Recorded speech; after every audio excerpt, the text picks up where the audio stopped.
So ఈరోజు మరొక scam తెరపైకి వచ్చింది. గత 10 ఏళ్ల కాలంలో ఈ కల్వకుంట్ల కాలకేలి చేస్తున్నటువంటి అవినీతి అక్రమ భాగోతాలు అన్నీ కూడా ఒక్కొక్కటిగా బయటకు వస్తూ ఉన్నాయి. అందులో కీలకంగా ఉన్నటువంటి ఒక వ్యక్తి హరీష్ రావు ఎవరైతున్నారో ఆయనకు సంబంధించినటువంటి ఒక ఉద్యోగాల స్కామ్ కూడా బయటికి వస్తూ ఉంది. దాని గురించి చాలా పూర్తిగా మనం తెలుసుకునేటువంటి ప్రయత్నం చేద్దాం మిత్రులారా. వాళ్ళ పిఏ ఈరోజు అవుట్సోర్సింగ్ ఉద్యోగాలు కానీ, ల్యాబ్ టెక్నీషియన్ కానీ, కాంట్రాక్ట్ ఉద్యోగులు కానీ, లేకపోతే వివిధ రకాల ఏవైతే ఉద్యోగాలున్నాయో వాటికి సంబంధించి వాటిని పెట్టిస్తామని చెప్పేసి సిద్దిపేట చుట్టుపక్కల ఉన్నటువంటి ఆ యొక్క జిల్లాలకు సంబంధించినటువంటి గ్రామాలకు సంబంధించినటువంటి వాళ్ళ దగ్గర దాదాపు కొన్ని లక్షల రూపాయలు తీసుకున్నాడు అనేది ప్రధానమైనటువంటి ఆరోపణ. దానికి సంబంధించి ఆయన పైన పోలీస్ స్టేషన్లో కూడా కేసు నమోదైనట్టుగా తెలుస్తోంది. దాని గురించి క్లియర్గా మనం తెలుసుకున్నట్టు ప్రయత్నించాం మిత్రులారా. అయితే దానికంటే ముందు ఒకసారి ఎవరు వాళ్ళ సంబంధించినటువంటి పిఏ ఎవరైతే ఉన్నారో రామకృష్ణ అనుకుంటా, ఆయనకు సంబంధించినటువంటి విజువల్స్ ఒకసారి చూసేటువంటి ప్రయత్నించుదాం. ఇక చూడండి, మాల వేసుకున్నాడు పాపం.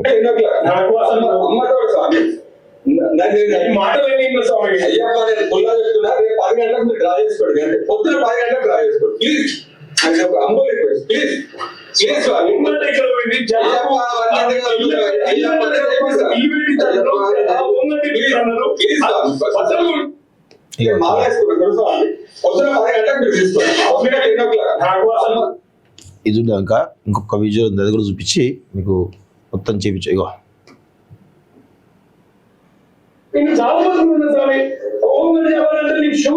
బట్టలు తెచ్చుకున్నా, అన్ని తెచ్చుకున్నా, ఏది ఏం చేయాలి స్వామి?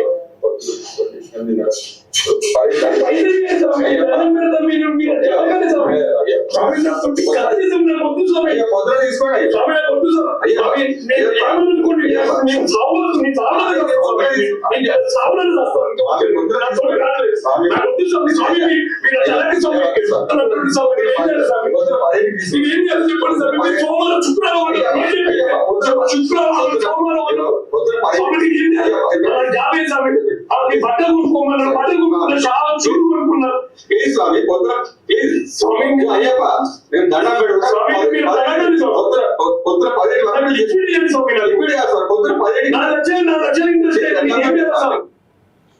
ఇంకొకసారి చూద్దాం. ఇది హోంగార్డ్ జాబ్ అని చెప్పేసి ఆయన షూ కొనుక్కున్నాట, యూనిఫామ్ కూడా కొనుక్కున్నాడు పాపం. ఒకసారి జూమ్ చేసుకురా.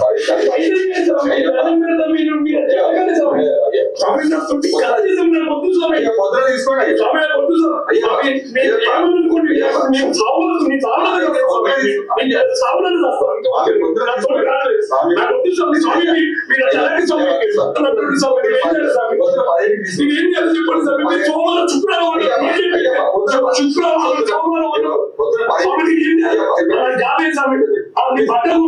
బట్టలు కొనుక్కున్నారు. అయ్యప్ప నేను దండం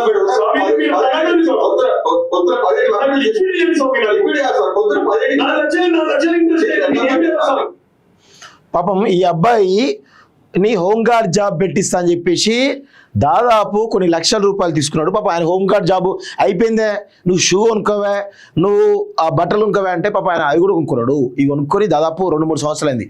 ఆయన ఇచ్చినట్టు పాపం ఆశ కొద్ది డబ్బులు ఇస్తే అది కూడా ఇంట్రెస్ట్ వడ్డీలోకి తీసుకొచ్చేసి డబ్బులు ఇచ్చిండు. ఇచ్చిన తర్వాత కొన్ని సంవత్సరాలైంది. ఫస్ట్ వాళ్ళ అధికారంలో ఉన్నప్పుడేమో ఎలాంటి కేసు పెట్టడానికి పాపం భయపడ్డారు వాళ్ళంతా కూడా. ఎలాంటి కేసు పెట్టడానికి కూడా అవకాశం లేకుండా పోయింది. సో ప్రస్తుతము వాళ్ళ అధికారం కోల్పోయిన తర్వాత వీళ్ళు కొంత ధైర్యం వచ్చేసి బయటకు వచ్చి చెప్తా ఉన్నారు. సో దానికి సంబంధించినటువంటి విజువల్స్ కూడా చూద్దాం. చూడండి, ఎన్ మహేష్ పేరు మీద 5,25,000 రూపీస్, 4,25,000 రూపీస్ ఇవ్వడం జరిగింది చెక్. ఇది ఒకటి. ఇగో 1,55,000 రూపీస్ ఒకటి. ఇగో ఇది ఆయన హరీష్ రావు సంబంధించినటువంటి పిఏ. ఇగో ఈయననే.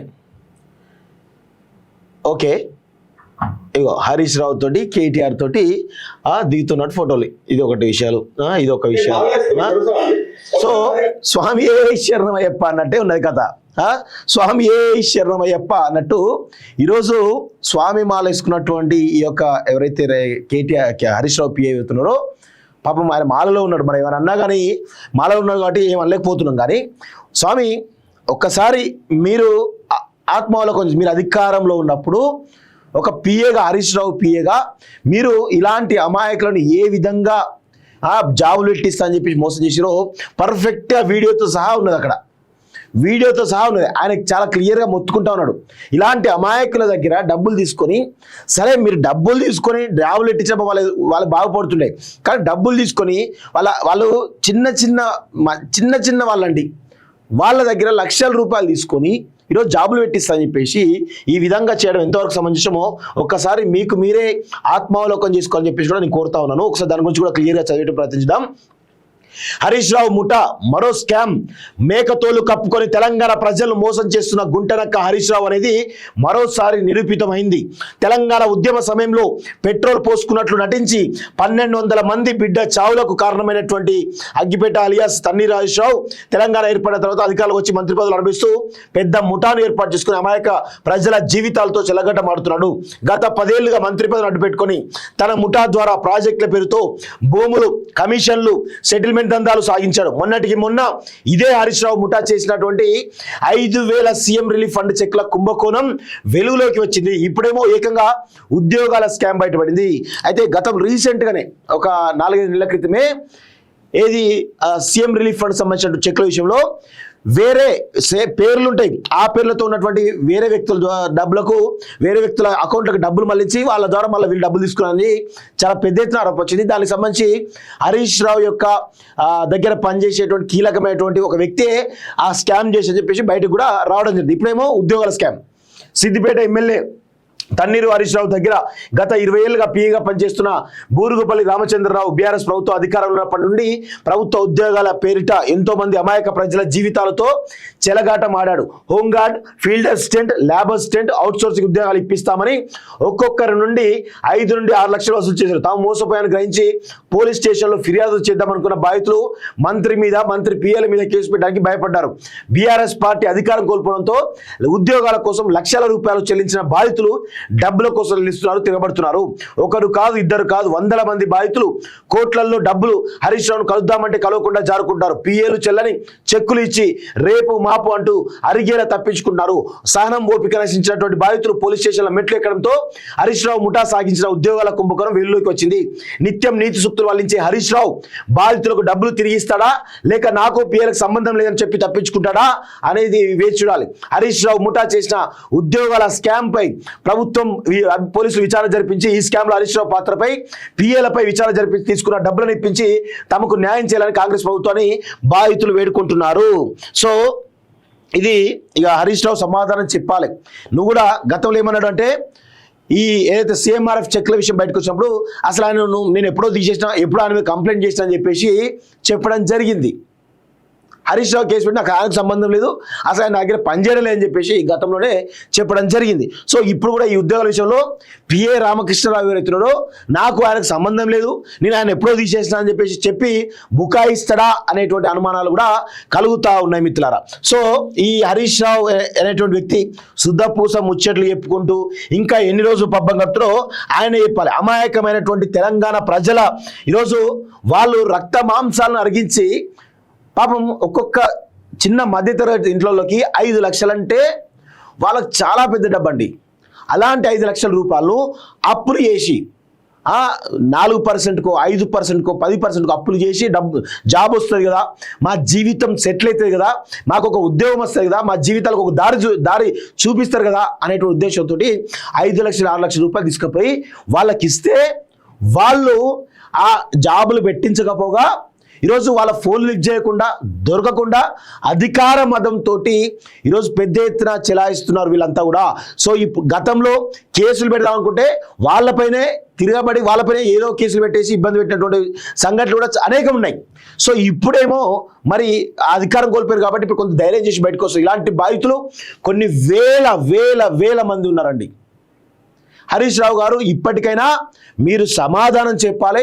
ఇప్పటికైనా ఆ బాధితులకు న్యాయం చేస్తారా, మీరు చేసేటువంటి తప్పును ఒప్పుకుంటారా లేదా అనేది కూడా తెలియాల్సిన అవసరం అయితే ఉంది. ఎందుకంటే మా పిఏలు చేశారు కదా, మాకు సంబంధం లేదు కదా అంటే కుదరదు. ఎందుకంటే పిఏలు చేస్తున్నారంటే అది ఖచ్చితంగా మీ యొక్క అధికారం అండ చూసుకునే ఖచ్చితంగా వాళ్ళు చేస్తే తప్ప వేరే ఉద్దేశం లేదు అనేటువంటి విషయాన్ని గుర్తుపెట్టుకోవాల్సిన అవసరం అయితే ఉంది మిత్రులారా. ఇప్పటికైనా కానీ ఇంకా బుకాయిస్తా అంటే కుదరదు. ఇగో శ్రీత గౌరవనీయులైన హెచ్ఎస్ఓ గారికి మేడిపల్లి పోలీస్ స్టేషన్లో ఫిర్యాదు చేసినటువంటి ఘటన చూస్తా ఉన్నాం. సో ఇగో విషయం హోంగార్డు ఉద్యోగం ఇప్పిస్తా మోసం చేసిన విషయం. నా పేరు మహేష్, ఇక చెంగిచెర్ల, నా యొక్క వయస్సు నేను 2019లో హోంగార్డ్ ఉద్యోగం కోసం ప్రయత్నిస్తున్న సమయంలో సిద్దిపేటకు చెందిన బూరుగుపల్లి రామచంద్రరావు అనే వ్యక్తి పరిచయం అయ్యాడు. నీవు ఎంత ప్రయత్నించినా ఎంత కష్టపడినా పైసలు పెట్టందే ఉద్యోగం రావడం అసాధ్యం అన్నాడు. 5 లక్షల రూపాయలు ఇస్తే నెల రోజుల్లో నీకు ఉద్యోగం అయిపోతుంది అని నన్ను నమ్మించాడు. ఎలాగైనా ఈ ఉద్యోగం సంపాదించాలి, నా కుటుంబానికి అండగా నిలబడాలని అతను అడిగినట్టుగా 4 లక్షల రూపాయలు 2019లో ఇవ్వడం జరిగింది. ఆ రోజు నుంచి నేటి వరకు నా డబ్బుల కోసం అతని ఇంటి చుట్టూ తిరుగుతున్నాను. మోసపోయానని గ్రహించిన నేను అతను నిరధిగా రేపు మాపు అంటూ కాలం వెల్లదీస్తున్నాడు. నేను ఫిర్యాదు చేస్తే పోలీసులకు అతనితో అనగానే నాకు ఎస్బీఐ చెక్కు 4,20,000 ఇవ్వడం జరిగింది. సో ఆ చెక్కు వేయడానికి వెళ్ళగా అందులో డబ్బులు లేవు అన్న విషయం తెలిసింది. సో మానసికంగా నన్ను 4 సంవత్సరాల నుంచి డబ్బులు ఇవ్వకుండా తిప్పించుకున్న వేధిస్తున్నాడు. నాకు ఇచ్చిన వారు నాకు అప్పు ఇచ్చిన వారు నన్ను ఇబ్బందులకు గురి చేస్తున్నారు. గతంలో బీఆర్ఎస్ ప్రభుత్వం ఉండడం వల్ల నేను ఎవరికి ఈ విషయం చెప్పుకోలేకపోయాను. రామచంద్రరావు నాలాంటి నిరుద్యోగులకు ఉద్యోగాల పేరుతో అక్రమంగా వసూలు చేస్తూ చాలా మందిని మోసం చేశాడు.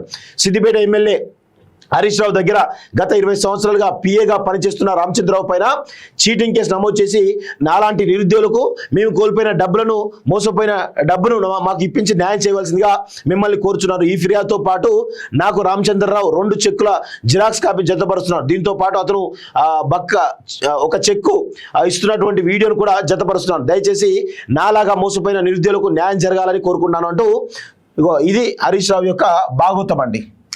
హరీష్ రావు గారు, ఇక మీరు చెప్పాలి, మీ పిఏలు మిమ్మల్ని అడ్డు పెట్టుకొని, సరే మీ కనుసనలో జరుగుతుందా లేకపోతే వేరే కనుసనలో జరుగుతుందా కానీ మిమ్మల్ని అడ్డు పెట్టుకొని మాత్రం ఖచ్చితంగా వాళ్ళు దందాలు చేసిరు. ఇది మీ సపోర్ట్ లేకుండా జరగదు అనేటువంటి విషయాన్ని హరీష్ రావు గారు గుర్తుపెట్టుకోవాల్సిందిగా నేనైతే కోరుతాను. ఇప్పటికైనా కానీ తెలంగాణ సమాజం అర్థం చేసుకోవాలి. వీళ్ళు తెలంగాణ ముసుగులో తెలంగాణ ఉద్యమ ముసుగులో, తెలంగాణ రాష్ట్ర ముసుగులో తెలంగాణలో ఉన్నటువంటి అమాయక ప్రజలను మోసం చేసి వాళ్ళ ద్వారా వేల కోట్ల రూపాయలు దండుకున్నారనేది ఈ యొక్క ఒక్క ఎగ్జాంపుల్ సరిపోతుంది. ఇంకా వేరే అవసరం లేదు. ఆయన పాపం ధైర్యం చేసి బయటకు వచ్చిండు. మహేష్ కుమార్కి హ్యాట్స్ ఆఫ్ చెప్తా ఉన్నాను. ఇంకా చాలా మంది కూడా బయటకు వచ్చే వాళ్ళు చాలా మంది ఉన్నారు. ఎందుకంటే హోంగార్డ్ ఒక్కటే కాదండి, ల్యాబ్ టెక్నీషియన్స్, అవుట్సోర్స్ ఉద్యోగాలు, ఇలా చాలా డిపార్ట్మెంట్లలో జాబులు పెట్టిస్తా అని చెప్పేసి మోసం చేసినటువంటి దొంగలు ఈ కల్వకుంట్ల కాలకెళ్ళి దానిలో హరీష్ రావు ప్రథమంగా ఉన్నాడు అనేది చాలా స్పష్టంగా నేనైతే చెప్పగలను మిత్రులారా. ఇప్పటికైనా కానీ రాష్ట్ర ప్రభుత్వం, ముఖ్యంగా పోలీస్ డిపార్ట్మెంట్ దీనిపైన చాలా సీరియస్ యాక్షన్ తీసుకోవాలి. చాలా మంది కూడా బాధితులు చాలా మంది ఉన్నారు. వాళ్ళందరికీ కూడా దయచేసి పోలీస్ డిపార్ట్మెంట్ ఒక కాల్ ఫర్ చేయాలని చెప్పేసి కూడా నేను కోరుతా ఉన్నాను.